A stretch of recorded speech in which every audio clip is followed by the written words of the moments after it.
Party క్రమశిక్షణ ఉల్లంఘిస్తే చర్యలు తప్పవని తెదేపా రాష్ట్ర అధ్యక్షుడు కళా వెంకట్రావు హెచ్చరించారు.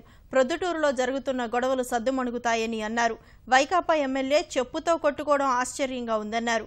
2 రోజుల్లో మహానాడు వేదిక ఖరారు అవుతుందని కళా తెలిపారు. ఈ నెల 27, 28న విశాఖలో విద్యుత్ మంత్రులు, అధికారుల సదస్సు జరుగుతుందని ప్రకటించారు.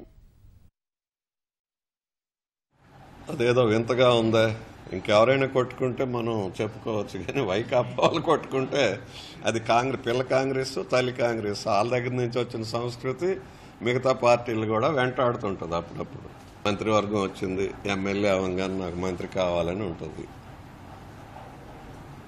ఒక మండల అధ్యక్షుడు ఉంటాడు, నేను జడ్పీ చైర్మన్ అయితే బాగుంటుందని అనుకుంటాడు. ఇవన్నీ ఆ టైంలో 1 or 2 days ఆ హీట్లో ఉంటాయి తప్ప పార్టీని కానీ నాయకత్వాన్ని కానీ ధిక్కరించేటటువంటి స్వరం తెలుగుదేశం పార్టీలో ఎప్పుడూ ఉండదు. వీలున్నంత వరకు కుటుంబ సమస్యల కింద వీటన్నిటిని కూడా మేము మలుచుకుని చేసుకుంటూ వెళ్తాం.